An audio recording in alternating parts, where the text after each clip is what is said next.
ॐ भद्रं कर्णेभिः शृण्वदेवाः भद्रं पश्यमाक्षुभिर्यजत्राः स्थिरैरङ्गैस्तुष्टुवादंसस्तनूभिः व्यसेमदेवहितं जनाय। ॐ शान्ति शान्ति शान्ति। हरि ओम। ठाकुर माँ स्वामी जी अभेदानंद जी मंचे उपविष्ट आमार सन्यासी भातृरा एवं बंधुवर अचिंत मुखोपाध्याय समवेत साधु ब्रह्मचारी स्तोत्रमंडली আমরা এতক্ষণ ভক্ত সম্মেলনে সেই সকাল ৯টা থেকে প্রায় ৪ ঘন্টা, ১টা ২টো বাজে ৪ ঘন্টা আমরা প্রত্যেকের বাড়ি নিজের আইডেন্টিটি সব ভুলে একটি সুরে নিজেরা সুর মিলিয়ে ফেলেছি এবং এক সুরে সবাই গেয়ে উঠছি। সঙ্গীতজ্ঞরা বলেন যখন কোনো একটি রাগ রাগিনীতে গান হয় তখন যদি সঙ্গীতের যন্ত্রগুলো বেঁধে রাখা হয় তখন তাদের আর বাজাতে হয় না, সেগুলো আপনা আপনি বেজে ওঠে। ঠিক তেমনিভাবে আজকে আমরা ঠাকুরের ভাবে এমন একটা নিজেদের টিউনিং করে নিয়েছি যার ফলে আমরা কীভাবে ৪টি ঘন্টা ৫টি ঘন্টা কেটে গেল আমরা নিজেরাই বুঝতে পারছি না। আসলে ওই সুরের সঙ্গে সুর মেলানো। শ্রীরামকৃষ্ণ বলছেন ঘড়ির কথা, সে সূর্য ঘড়ির কথা। ভগবান জানাচ্ছে তার সঙ্গে যদি আমরা মিলিয়ে নিই, মাঝে মাঝে আমাদের ঘড়ি আগে পিছিয়ে হয়ে যায়, ভগবানের সুরে সুর মিলিয়ে নিতে হয়। তা আজকে ভক্ত সম্মেলনে প্রতিটি বক্তা তাদের নিজস্ব ভঙ্গিতে, নিজের সুরে, নিজের কথায়, নিজের ভঙ্গিতে যে কথাটি ব্যক্ত করতে চেয়েছেন সেই একই কথা, যে এক ভগবান, তাকে কিভাবে আমরা স্মরণ মরণ করব, কিভাবে তার সঙ্গে আমরা যুক্ত থাকব, যেটা আমাদের প্রত্যেকের থাকা উচিত। আমরা লাস্ট পাঠে শুনলাম যে শ্রীরামকৃষ্ণ নিজেই ভক্ত হয়ে ভগবানকে জানিয়েছেন এবং ভগবান হয়ে ভক্তকে জানিয়েছেন। ভক্ত ভগবান যে একাকার করে দিয়েছেন শ্রীরামকৃষ্ণ। আমরা পূর্বে পূর্বে অবতারদের জীবন দেখেছি, বাণী দেখেছি, শাস্ত্র দেখেছি। সমস্ত শাস্ত্রে একাকার করে দিয়েছেন শ্রীরামকৃষ্ণের জীবনে। তা শ্রীরামকৃষ্ণের সেই ধারা পরম্পরাক্রমে আজও প্রতিধ্বনিত হচ্ছে। আমরা পূর্বে শুনেছি যে শ্রীরামকৃষ্ণের সেই ধারা কীভাবে আমাদের যারা রয়েছেন বর্তমানে তাদের মধ্য দিয়ে প্রবাহিত হচ্ছে। আজকে একটি কথা এখানে আমাকে বলতেই হবে, সে কথাটি এইরকম। অভেদানন্দজি যখন জীবনের একদম শেষ দিকে রয়েছেন, সেই রকম সময় কোনো এক শিষ্যকে তিনি নির্দেশ করে বলছেন, দেখছিস কি, এটা ঠাকুরের সমাধি মন্দির। নিজেকে অঙ্গুলি নির্দেশ করে বলছেন এটা ঠাকুরের সমাধি মন্দির। আপনার আমার বিশ্বাস হবে? ঘটনাটা শুনুন। যখন শ্রীরামকৃষ্ণের শরীর গেল কাশীপুর, তারপর তাকে দাহ করা হলো কাশীপুর মহাশ্মশানে। এরপর তার চিতাভস্য, তার অস্থি সংরক্ষণের পালা। বলরামবাবু থাকবে কাছে, না সুরেনবাবুর কাছে, না রামবাবুর কাছে থাকবে। তখন তো মঠ হয়নি, আশ্রম হয়নি, কে রাখবে সংরক্ষণ করে? তাকে কোথায় রাখা হবে? তাদের আমরা জানি যে পুত অস্থির মধ্যে শ্রীরামকৃষ্ণের বিশেষ উপস্থিতি। যদি এই কথাটাই মেনে নিই, অভেদানন্দজি স্বামীজি রয়েছেন, যে সেটি রাখবো কোথায় এবং সেখানে থাকবে কি? তো স্বামীজি তখন নেতৃত্ব দিচ্ছেন, কালী মহারাজকে বলছেন, দেখ আমরা বরং নিজেরাই একটু করে খেয়ে নিই। ঠাকুরের সেই পুত অস্থি অভেদানন্দজি লিখছেন নরেন্দ্রনাথের নির্দেশে তিনিও একটু খেলেন, নরেন্দ্রনাথও একটু খেলেন এবং সঙ্গে আরও 2-3 গুরু ভাই একটু করে খেয়ে সঙ্গে রেখেও ছিল। তাই অভেদানন্দজি বলছেন এটি তার সমাধি মন্দির, শ্রীরামকৃষ্ণ এর মধ্যে আছে। এবং পরবর্তীকালে তার জীবনের যখন একদম শেষ দিকে প্রজ্ঞানানন্দজি রয়েছেন, সদাত্মানন্দজি রয়েছেন তার সেবকের জায়গায়, তাদের বলতেন তিনি যে এমন একটা তিনি ভাবে থাকতেন, হয়ে থাকতেন, সে সময় দেখলে মনে হতো তিনি যেন স্বয়ং শ্রীরামকৃষ্ণ। আপাতত আমাদের এই জন্মচক্ষে এই স্থূল কানে হয়তো বিশ্বাস হবে না, কিন্তু যারা দেখেছেন যে তার অ্যাপিয়ারেন্স, তিনি যেন স্বয়ং শ্রীরামকৃষ্ণই হয়ে উঠতেন। এইগুলো শুধু কথা নয়, তিনি একটি বিশেষ বিদ্যা জানতেন যেটাকে প্ল্যানচেট বলে। সেটাকে তিনি বলছেন পিৎজা বোর্ড। সেই বোর্ডে মাঝে মাঝে বসতেন, বসে মাঝে মাঝে আবাহন করতেন ঠাকুরকে। ঠাকুরের কথাবার্তার ধারা কীরকম আপনার কথা বলতে চান, মায়ের কথাবার্তার ধারা কীরকম মায়ের কথাই জানেন, স্বামীজির কথাবার্তা কীরকম তা আমরা স্বামীজির বইতে বাণী রচনাতে পাই। যখন তিনি স্বামীজিকে আনয়ন করছেন, তার কাছ থেকে অনুমতি নিচ্ছেন, ঠিক স্বামীজির মতোই কথাবার্তা, একটু কাটতে পারবেন না 100 বর্ষ। যখন তিনি ঠাকুরের সঙ্গে কথোপকথন হচ্ছে, ঠিক ঠাকুরের মতোই কথাবার্তা, একটু একচুরো এদিক ওদিক নয়। যখন তিনি মায়ের সঙ্গে কথা বলছেন, মায়ের সঙ্গে বা ব্রহ্মানন্দ মায়ের সঙ্গে, ঠিক তার মতোই কথাবার্তা। এই বিদ্যাটি তিনি বিশেষভাবে অর্জন করেছিলেন পাশ্চাত্যবাসীদের কাছে, এবং তাদের হয়ে তাদের মতো করে তাদের প্রশ্নের উত্তর দেওয়ার জন্য তাকে এটিকে আয়ত্ত করতে হয়েছিল।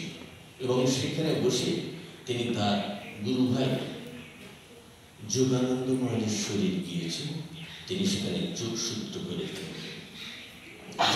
করে তাদের সামনে তার লিখিত দেখান, এবং তিনি সেই দেশে তার বাংলা লেখা দেখাচ্ছেন, তিনি ছাড়া কেউ বাংলা পড়তে পারবেন। সেই রকম একটি দেশে আমেরিকাতে তিনি বসে করছেন। এগুলো আমরা অভেদানন্দজি মহারাজের রচনা থেকে পাই। কাজেই আমি যদি ঠাকুরময় হয়ে উঠতে চাই, মাময় হয়ে উঠতে চাই, তার ধ্যানে আমাদের নিমগ্ন হতে হবে। আজকের ভক্ত সম্মেলনে এতক্ষণ যে আমরা একটি ভাব, একটি ধারা এমন করে নিজেদের নিমজ্জিত রেখেছি, আমরা সত্যি মনে হচ্ছিল যে তাই চরণ কমলে যেন আমরা ঠাঁই দিয়েছি। আজকে আলোচনার মধ্যে একটি আলোচনা তো আমাদের নাড়া দিয়েছে, মনেই বদ্ধ মনেই মুক্ত, মন নিয়ে কথা। সত্যি তো আমরা মনটা কোথায় রয়েছি, আমাদের প্রত্যেকের বাড়ি আলাদা আছে, কিন্তু আজকে এই স্থানে বসে যখন আমরা ঈশ্বরে মন রেখেছি, তখন কিন্তু আমরা একটা অন্য জগতে বিচরণ করছি। সবাই এক রামকৃষ্ণময়ের জগতে বা মা সারদা হয়ে উঠেছি। দেখবেন মা এখানে মায়ের কথা আমাদের পণ্ডিত মশাই বলছিলেন, নিজেদের পণ্ডিত বলে স্বীকার করেন না, আমি পণ্ডিত মশাই বলতেই পারি, আমার সঙ্গে দীর্ঘদিনের পরিচয়। তাহলে অচিন্ত বাবু বলছিলেন যে ওই ঠাকুর বলেছিলেন মাকে ঢের বেশি করতে হবে। সত্যি তো যদি আমরা আজকের যুগে বসে একটা গাণিতিক হিসাব নিকাশ চাই, সত্যি তিনি কি ঢের বেশি করেছিলেন? যদি এইরকম একটা পরিমাপ করতে চাই, তাহলে সেখানে একটা তথ্য আমাদের কাছে এসে যায়, ঠাকুরের যত শিষ্য ছিল তার থেকে মায়ের শিষ্য অনেক বেশি। তাহলে মা অকাতরে কৃপা করেছে। ঠাকুরের শরীর চলে যাওয়ার পর মা এই জগতে ছিলেন 34 বছর, এবং এই যে মা যে ঢের বেশি করেছেন কিনা এটা আমি বলি কি করে, ঠাকুর বড় না মা বড় বলি কি করে? মায়ের মুখ থেকে শুনে অল্পানন্দ একবার প্রশ্ন করেছে, আচ্ছা মা, ঠাকুর যে তোমার বলেছিলেন ঢের বেশি করতে হবে, তা তুমি ঢের বেশি কি করবে? ছেলেরা তো প্রশ্ন করতেই পারে মাকে, এমন করে মাকে তো উত্তর দিতে হবে। আর মা তো সেই নয়, তিনি জয়রামবাটির অজপাড়ায় জন্মগ্রহণ করলেও স্বয়ং ভগবতী, শ্রীরামকৃষ্ণের ভাষা সরস্বতী। তিনি নিজেকে লুকিয়ে রেখেছিলেন, আড়াল করে রেখেছিলেন, অবগুণ্ঠন গতি। সেই অবগুণ্ঠন গতি একটু একটু করে নিজেকে মেলে ধরে বলছেন, দেখো বাবা, আদর্শ হিসেবে যেটুকু করা দরকার তার থেকে ঢের বেশি করে। তাহলে ঠাকুরের কথা মূল্য তো, ঠাকুর বলেছেন এর থেকে ঢের বেশি করতে হবে। মা সেটি স্বীকারোক্তি দিয়ে গেলেন অরূপানন্দ, যে আদর্শ হিসেবে যতটুকু করা দরকার তার থেকে ঢের বেশি করে গেলেন। দেখুন, ঠাকুর চলে গেলেন 1886-তে, স্বামীজি চলে গেলেন 1902-তে, মা রইলেন 1920 পর্যন্ত। একটি সঙ্গকে আস্তে আস্তে তৈরি করে দিলেন। তৈরি করলেন এ কথা প্রশ্ন করতে পারেন, যখন ঠাকুরের শরীর চলে গেল তখন মা সুরেন মিত্রকে স্বপ্ন দিচ্ছেন যে মা ঠাকুরের সন্তানদের ঠাকুরকে বলছেন যে তুমি এলে আর চলে গেলে, তোমার ছেলেরা তোমার নাম করে ঘুরে বেড়াবে, তাদের একটা মাথা ঘুরে ঠাঁই করে দাও। তখন ঠাকুর সুরেন মিত্রকে স্বপ্ন দিলেন যে একটা কিছু কর। তিনি ওই ভাড়া বাড়ির ব্যবস্থা করেছিলেন। তারপর তো আজকে বৃহত্তর রামকৃষ্ণ সাম্রাজ্য আজকে সারা বিশ্ব জুড়ে, সেটা আপনাদের চোখের সামনে ইতিহাসের মতো। তাই এইরকম একটি দিনে আজকে ভক্ত সম্মেলনে আমাদের খালি মনে হয়, সত্যি তো আমরা তো জগতে এলাম, দিলামটা কি? সত্য নিলাম। প্রতি মুহূর্তে আমরা কিন্তু জগৎ থেকে নিচ্ছি।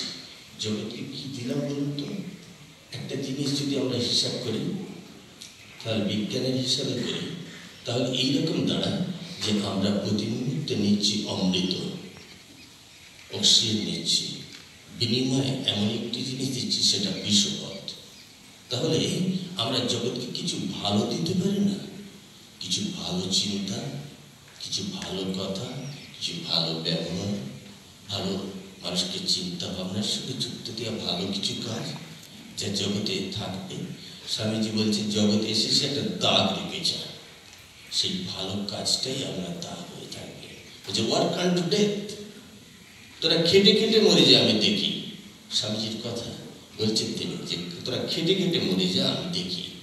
তার এই বর্তমানে যে একটি কর্মবিরতির যুগ চলছে, যেখানে মানুষ কর্ম থেকে একটু দূরে সরে যেতে চায়, সেই জায়গাতে স্বামীজি বলে যাচ্ছে তোরা খেটে খেটে মরে যা আমি দেখি। যদি আমরা জগতের জন্য কিছু করতে চাই তাহলে তো আমাদের শ্রম দিতে হবে, খাটতে হবে। তা স্বামীজি সেটি চেয়েছিলেন যেন আমরা জগৎকে কিছু দিয়ে যাই। সেই দিয়ে যাওয়ার কাজ আমাদের কিছু ভালো চিন্তা করতে হবে। শুরুতে একটি মন্ত্র উচ্চারণ করছিলাম, ভদ্রং কর্ণেভি শৃণুয়াম দেবাহা। ঋষি কুমাররা দেবতাদের কাছে প্রার্থনা করেছিলেন তারা যে যা কিছু শুনি যেন ভালোর কান নিয়ে শুনি, যা কিছু দেখি যেন ভালোর চোখ নিয়ে দেখি। আজকে এতক্ষণ ধরে আমরা যে শুনলাম, শুনতে শুনতে যদি এইরকম না এই তরকারির নুনটা কম হয়েছে, বা ওই কথাটা তো উনি বললেন না, যদি এইরকম সমালোচনার কান বা সমালোচনার চোখ নিয়ে দেখি, তাহলে কিন্তু আমরা ভক্ত সম্মেলনের মধ্যে নেই। আমরা যদি ভক্ত হয়ে শুনি, ভগবান আর ভক্ত যে একাকার হয়ে গিয়েছিল যে আলোচনার মধ্যে থেকে শুনলাম, তাহলে কিন্তু আমাদের কাছে সব কিছু মঙ্গলবর। তখন মনে হবে যত ভদ্রম তন্ন আসব, সব কিছু মঙ্গলজনকই আমাদের কাছে এসেছে। সব কিছু ভগবান আমাদের মঙ্গলের জন্যই সব কিছু করেছেন, আমাদের সকলের জন্যই তিনি বিরাট ব্যবস্থা করেছেন। এই যে ভালো কিছু যত হচ্ছে সৃষ্টি, সব কিন্তু আমাদের জন্যই। কাজেই আমাদের সেই ভালো চোখ নিয়ে, ভালো কান নিয়ে শুনতে হবে, দেখতে হবে, এবং নিশ্চয়ই আমরা দেখতে পাবো তিনি সর্বময়। তা সুতরাং ভগবানকে দেখার জন্যে, চেনার জন্যে, বোঝার জন্যে আমাদের মানসিকতা আরেকটু পরিশীলিত, মার্জিত, রুচি সম্পন্ন করতে হবে। আমরা প্রত্যেকেই জানি, আমরা সবাই বিদ্যালয়ের গণ্ডি পার করে হয়তো আরও কলেজ, ইউনিভার্সিটির গণ্ডিতে আমরা পৌঁছে গেছি, কিন্তু সেই পড়াটাই শেষ কথা নয়। ঠাকুর বলছে নিজেকে মারতে হলে একটা নরুন যথেষ্ট, কিন্তু অপরকে মারতে হলে ঢাল তরোয়াল লাগবে। এ কথা বলেছেন স্বামী অভেদানন্দজিকে। অভেদানন্দজি দিনরাত পড়াশোনা করতেন। কি করতেন জানেন? যখন ঠাকুরের সেবা করতেন তখনও তিনি বই পড়ছেন। ঠাকুর জিজ্ঞেস করলেন, আরে কি পড়ছিস? বলছে জন স্টুয়ার্টের দর্শন। কেন?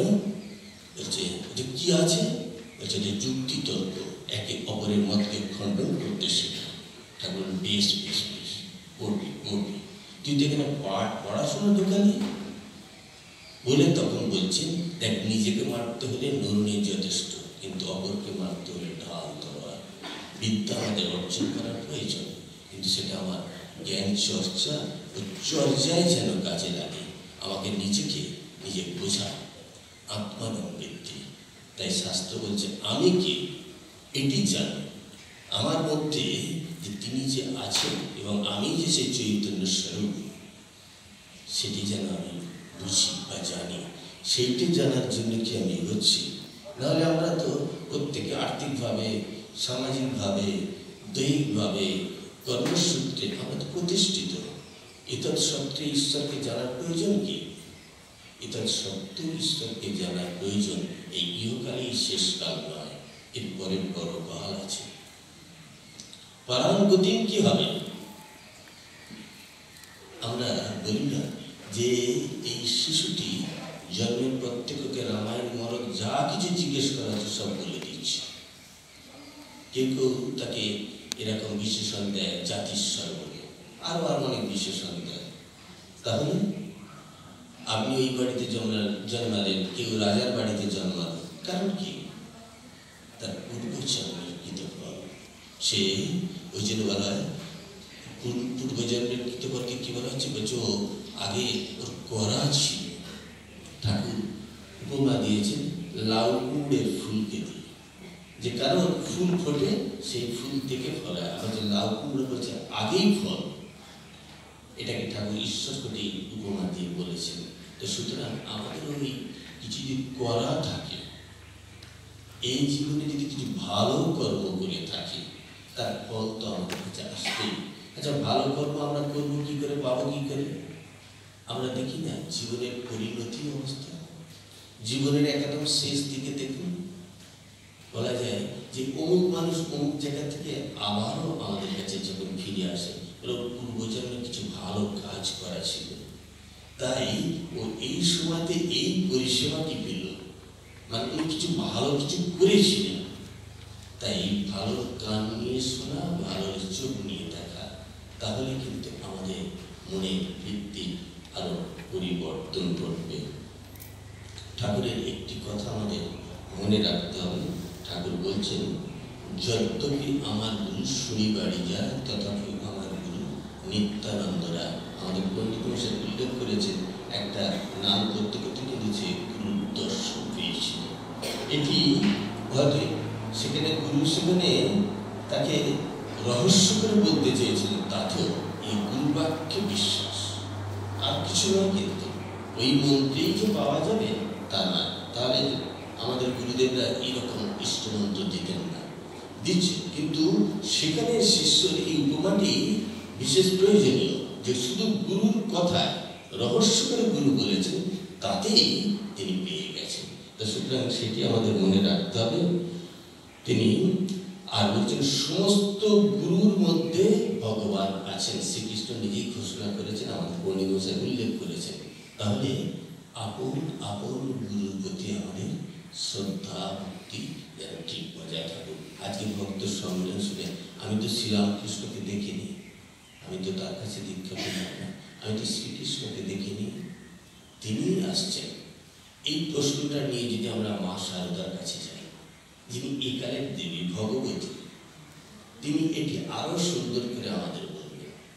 একটি ছেলে খুব অসুস্থ হয়ে পড়েছে, যিনি মায়ের কাছ থেকে শুনে অভ্যস্ত যে ভগবান তিনি আমাদের পিতা মাতা অভিভাবক, সবকিছু দেখেন, ভালো মন্দ সবকিছু করেন।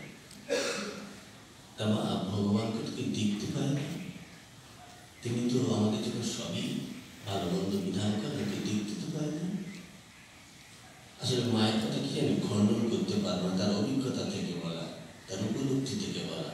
মা বলছে কেন তুমি দেখতে পাও না? না বলছে না, আমি তো দেখতে পাই না। অসুস্থ হয়ে পড়ো, তোমার মাথায় স্নেহের হাতের স্পর্শ দেয় না তোমার মা? হ্যাঁ দেয়। তোমার মুখের কাছে পথ্যটা তুমি তুলে দেন না? হ্যাঁ দেয়। তাহলে তুমি জানতে পারো না, বুঝতে পারো না? ভগবানই তো তোমার কাছে পিতা মাতা হয়ে তোমাকে স্নেহ ভালোবাসা দেন। তাহলে আমরা যেরকম পিতা মাতা চেয়েছিলাম সেই রকম পিতা মাতাই পেয়েছি।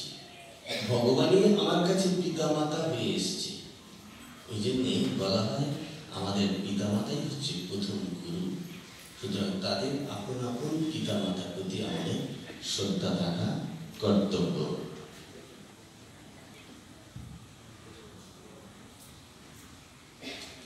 আমরা গুরু নাম দেওয়া সম্বন্ধে একটি প্রসঙ্গ শুনেছিলাম। গুরুর শিষ্যদের কিভাবে নাম দিয়েছেন শুনেছিলাম প্রসঙ্গটা। আর একটা প্রসঙ্গ আমরা জেনে নেওয়া হল, গুরু যে কতভাবে শিষ্যদের নাম দেয়।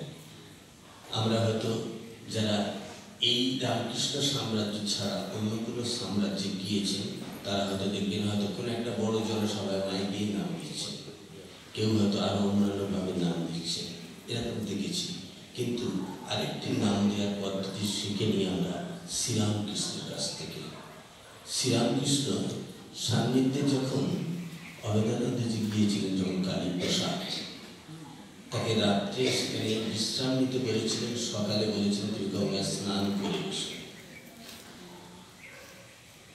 স্নান করার পরে তিনি আসলেন, বললেন ভুয়ে বসো, জিহ্বা বার করো। জিহ্বায় তিনি মূল মন্ত্র লিখে তিনি দীক্ষা দেওয়ার নাম দেওয়ার আর একটা পদ্ধতি।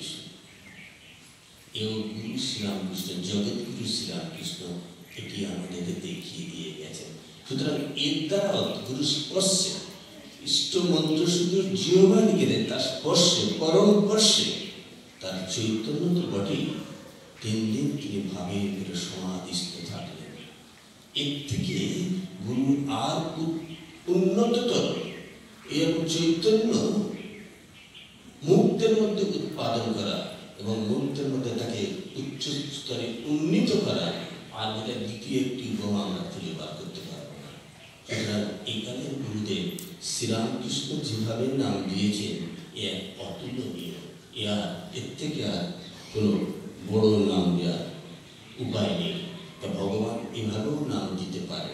আবার কাউকে কাউকে মুখে পদসঞ্চারও করেছেন, দেখেছেন আপনারা। শ্রীরামকৃষ্ণের কথা মৃত করলে বা তার লীলা প্রসঙ্গ করলে এগুলো পাবেন। তাহলে গুরু কারোর প্রতি যদি সন্তুষ্ট হয় তাহলে তাকে কিন্তু সব উজাড় করে দিতে পারেন। গুরু রুষ্টে নকশ্চন, যদি শিব রুষ্টে যে গুরুস্ত্রাতা, গুরু রুষ্টে নকশ্চন। রুদ্র মহেশ্বর যদি রেগে যায় তাহলে তোমায় গুরু রক্ষা করতে পারে, কিন্তু গুরু যদি তোমার প্রতি রেগে যায় তাহলে তোমাকে কেউ রক্ষা করতে পারবে না। কাজেই আপন আপন গুরুর প্রতি আমাদের শ্রদ্ধা ভক্তি থাকা বাঞ্ছনীয়। আজকের এই ভক্তি সম্মেলনে বেশি কিছু আজকে বললে হয়তো আপনারা যে ধৈর্য নিয়ে বসে আছেন, যে অধীর আগ্রহ নিয়ে বসে আছেন, সকাল 9টা থেকে বেলা 2টো 5টা পর্যন্ত যে এই 5 ঘন্টা যেভাবে আপনারা অধীর আগ্রহ এবং মন নিয়ে বসে আছেন, শোনার মন নিয়ে বসে আছেন, আপনাদের আগ্রহ দেখে হয়তো আমাদের বলতে অনেক ইচ্ছে হবে, কিন্তু একটা সময় তো ইতি করতে হবে। যেখানে ক্ষুধা রাজ্যে পৃথিবী বর্তমান আমরা বলেই থাকি, তা সেখানে হ্যাঁ পূর্ণিমার চাঁদ যেন ঝলসানো সেরকম মনে হবে। তা সেই জায়গা থেকে একটা জায়গা তো আমাদের ইতি টানতেই হবে।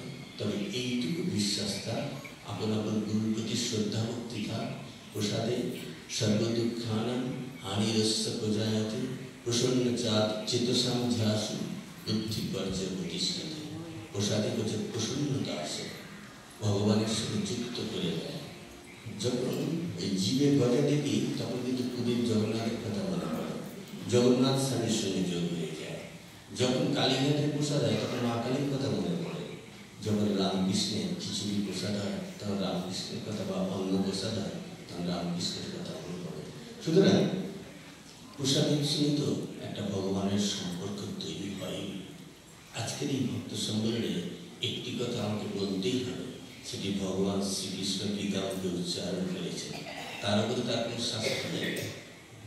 কোর্টে যখন শপথ নেবেন তখন গীতার উপরই হাত রাখতে হবে। আর যদি আমি অন্য ধর্মাবলম্বী হন তা আপনার অন্য ধর্মের শাস্ত্রের উপরে রাখতে হতেই পারে। ভগবান বলছেন অনন্য চিন্তেন তোমার যে জানা পরিচুপাসতে তেষাং নিত্যাভিযুক্তানাং যোগক্ষেমং বাম বাম। যে অনন্য বলে আমাকে চিন্তা করে তার যোগ এবং ক্ষেম আমি বহন করি। অভেদানন্দজি মহারাজ যখন পুরীর রাজক উঠতে অনেক সঙ্গে তার গুরুভাই তুলসী মহারাজ রয়েছে, মহারাজ বলছেন আরে রসো না, তো খিদে পেয়েছে, সে বলছে আর কত বলছে দাদা রসো না। তিনি আমাদের সব ভার নিয়েছেন ভগবান। তা এত দূর রৌদ্রে হাঁটতে হাঁটতে ক্লান্ত হয়ে গেছে। অভেদানন্দজি ক্লান্ত হয়, বিশ্বাস তার গুরু সব ব্যবস্থা করে রেখেছে। সত্যি অভেদানন্দজি সেখানে গিয়ে পৌঁছালেন এবং তার জন্য সমস্ত কিছু একজন যোগী আসছে তার জন্য। আর অভেদানন্দজি যে যোগী ছিলেন তিনি পূর্বজন্মের কথা বলতে পারতেন, জানতেন। মহারাজকে জিজ্ঞেস করা হয়েছিল যে মৃত্যুর সময় আমাদের কি খুব কষ্ট হয়, সেটা কি আমি বুঝতে পারি না কষ্ট হয় না? আমার যখন মৃত্যু হবে যে কষ্ট হচ্ছে কি কষ্ট হচ্ছে না সেটাকে আমি কোনোদিন ব্যক্ত করে যেতে পারবো যেমন? কোনো ডাক্তার কি বলতে পারবে তিনি কষ্ট পেয়েছেন কি পাননি, যে কি ব্যক্ত করে যেতে পেরেছেন? বা কেউ পারবেন? কে পারবে? পারেন তিনি যিনি পূর্বজন্মের কথা জানেন, যোগী জানেন। অভেদানন্দজি যোগী ছিলেন, তিনি জানতেন। এটা যদি ডাক্তারি শাস্ত্রের সঙ্গে চিকিৎসা বিজ্ঞানের সঙ্গে একটু মিলিয়ে নেন আরো পরিষ্কার হয়ে যাবে। মহারাজকে জিজ্ঞেস করা হচ্ছে মৃত্যুর সময় কি খুব কষ্ট হবে? বলছে না না, ঘুম ঘুম। এই কথাটি বললে আপনি বিশ্বাস করবেন কেন? তিনি বললেন ঘুম ঘুম আমি মেনে নেব কেন? সত্যি তো, যখন আমার শরীরে যাব অবস্থা হবে তখন কি আমি কিছু জানতে পারবো? তখন কি আমার সেন্স অর্গানগুলো কাজ করবে? ব্যথা লাগলেও কি আমি বুঝতে পারবো? যখন আপনার কোনো অপারেশনে ডাক্তার একটা ইনজেকশন নেন তখন কিন্তু আপনার সেন্স অর্গানগুলো আর কাজ করে না। তারপরে ডাক্তার কেটে সেটা আবার জুড়ে দিয়ে আবার একটা করে তখন বুঝতে পারে। অভেদানন্দজি বলছেন যে যখন তোমার ওই শেষ অবস্থা হবে তখন তুমি সবে উঠতে চলে যাবে, তখন একটা যেন মনে হবে চিরনিদ্রায় আস্তে আস্তে নিদ্রিত হয়ে যাচ্ছে। আর যে সাধন পথে অনেক উত্তরণ ঘটেছে সেটা দেখবে ভগবান আমার জন্য পুষ্পব্রত নিয়ে এসেছে, আমি তার কাছে যাচ্ছি, তিনি আমায় নিয়ে যাচ্ছে। গিরিশবাবুর শরীর যাচ্ছে, খবর এসছে মায়ের কাছে। শুনুন, গিরিশবাবু যিনি একজন শ্রীরামকৃষ্ণের অন্যতম রসদারও বলতে পারে, কারণ তিনি তো ঠাকুরকে আড়াইভাবে প্রচার করেছিলেন, দেখতে চেয়েছিলেন শ্রীরামকৃষ্ণের সেবক। তখন গিরিশবাবুর কি হবে? মাকে প্রশ্ন করছি। আমরা তো ভগবানকে পেলে কিছু প্রশ্ন করে নিতে পারি, উত্তর নিতে পারি। আজকে এই মা শারদা প্রসাদ কক্ষ থেকে এই বার্তা, মায়ের কয়েকটি বার্তা আমরা আপনাদের সামনে রাখছি যে মা আমাদের কাছে জীবন্ত ভগবতী, যিনি এসে কথাগুলোর একটি পুঙ্খানুপুঙ্খ একটি তথ্যনিষ্ঠ ব্যাখ্যা দিয়ে গেছেন। যে গিরিশবাবুর পরাঙ্গতি কি হবে? এখন নাটকগুলো এত কিছু করলো, এমন একজন বিরাট কবি, মহাকবি, তার পরাঙ্গতি কি হবে? মা বললেন শেষটাই কি, তার মনটি কোথায় ছিল? সে তার মৃত্যুর সময় তার মনটি কোথায় ছিল? ঈশ্বরে ছিল না ঈশ্বরে ছিল? যদি ঈশ্বরে তার মনটি থাকে তাহলে ঈশ্বরের কাছে যাবে। আর যদি তার বাসনা কামনা থাকে তাহলে কিন্তু আবার তাকে জগন্নাথে হবে। তাছাড়া এই মনটি কোথায় ছিল? মা বলছেন নির্বাসনায় মুক্তি। আগে একবার উচ্চারণ করেছেন অচিন্ত্য বাবু যে যে কত দুবেলা মরার আগে মরব না। আমরা তো দিনে কতবার মরছি, কতবার জীবিত হচ্ছি, মানুষ তো মরে একবারে। তা এখানে মা বলছেন নির্বাসনায় মুক্তি। মুক্তি কতবার পাবো? একবারই, সেটা হচ্ছে যখন নির্বাসনা হবে, তাহলে মুক্তি নেই। যদি আমরা এই বাসনাযুক্ত মন নিয়ে কাজ করি, সব কিছু করি বাসনাযুক্ত নিয়ে, তাহলে কিন্তু মুক্তি নেই। যখনই নির্বাসনা তখনই মুক্তি। গ্রীষ্মবাবুর যদি সেই নির্বাসনা হয়ে থাকে তার সে মুক্ত। মা এই কথাটি সেখানে বলেছিলেন। কাজেই আমাদের মনে রাখতে হবে আমরা যে যে স্তরে আছি সেই স্তরেই আমরা কিন্তু প্রত্যেকেই এক একজন সাধক সাধিকা। কেউ গৃহে থেকে, কেউ গৃহের বাইরে থেকে, বা কেউ সৎকর্ম করে, কেউ কর্ম না করে, যেভাবে ঈশ্বরের সঙ্গে মন রাখা, যশ করে ঈশ্বর লাভ, শ্রীরামকৃষ্ণ বলছেন না, তা সেটি যদি আমরা করতে পারি তাহলে নিশ্চয়ই আমরা পেলেও পেতে পারি সে অমূল্য রতন। আজকের ভক্ত সম্মেলন থেকে আমরা যা যা শুনলাম সেটি আজকে শুধু কানের শ্রবণ শুদ্ধি নয়, এটি যেন অন্তঃকরণে কর্ণে শ্রবণ করে, কর্ণের শ্রবণেন্দ্রিয় দিয়ে যেন মরমে পর্ষায়। যদি সেটি মরমে পর্ষায় আর দুটি একটি কথাও যদি মনে থাকে, সেটি স্মরণ মনন করি এবং অপরের সঙ্গে যদি সেটা আলোচনা করি, তবে কিন্তু সেই সার্থকতা। ভগবান বলেছেন যে মাঝে মাঝে আমার শিষ্য ভক্তরা একত্রিত হয়ে তারা নিজে ঈশ্বরের নাম গুণগান করবেন। মচ্চিত্ত মদ্গত প্রাণা বোধয়ন্ত পরস্পরম। মাঝে মাঝে তারা মাঝে মাঝে নিজেদের মধ্যে সেটি আলোচনা করবেন। সেটাই হচ্ছে ভক্ত সম্মেলনের সার্থকতা। আমাদের মনে রাখতে হবে যে আজকে এখান থেকে যা যা পেলাম, কি প্রসাদ পেলাম, কি জিনিস পেলাম, সেটার থেকে বড় কথা কি কথা শুনলাম, কোনটি নিলাম। বুদ্ধদেব যাচ্ছেন, ভগবান বুদ্ধ যাচ্ছেন, সঙ্গে শিষ্য ভক্তরাও যাচ্ছেন। একজন বুদ্ধদেবকে নানা রকম তিরস্কারমূলক কথাবার্তা বলছেন। তার শিষ্য বলছে, গুরুদেব আপনাকে কিরকম কটু ভাষায় কথা বলছে, আপনি তো কিছু উত্তর দিলেন না। মনে বললেন আমি তো নিইনি কিছু। তাহলে দেখা গেল তারা যা বলতে চেয়েছিল সেটি তো তিনি নেননি। আপনি যদি কারোর উদ্দেশ্যে একটা ছুড়ে দেন কিছু, সেটি যদি সে গ্রহণ না করে, সেটি হচ্ছে আরো ট্রিমেন্ডাস ভাবে আপনার কাছে ফিরে আসে। এভরি অ্যাকশন রিকোয়ার রিয়াকশন বলেছেন। কাউকে এরকম ভাবে আঘাত দিতে গেলেন, কিন্তু ভগবান বুদ্ধ বলেন আমি তো কিছু নিইনি। তাই তিনি বিচলিত হলেন না, আপন মনে চলেছেন। সুতরাং যিনি তাকে বিচলিত করতে চাইলেন তিনি কিন্তু করতে পারলেন না। সুতরাং আমরা ভালোর কান নিয়ে, ভালোর মন নিয়ে, ভালোর চোখ নিয়ে শুনবো, দেখবো, বুঝবো, তাহলে আমরা নিশ্চয়ই ঈশ্বরের কাছে পেলেও পেতে পারি সে অমূল্য রতন। আজকে এই কথা জয়তু রামকৃষ্ণ।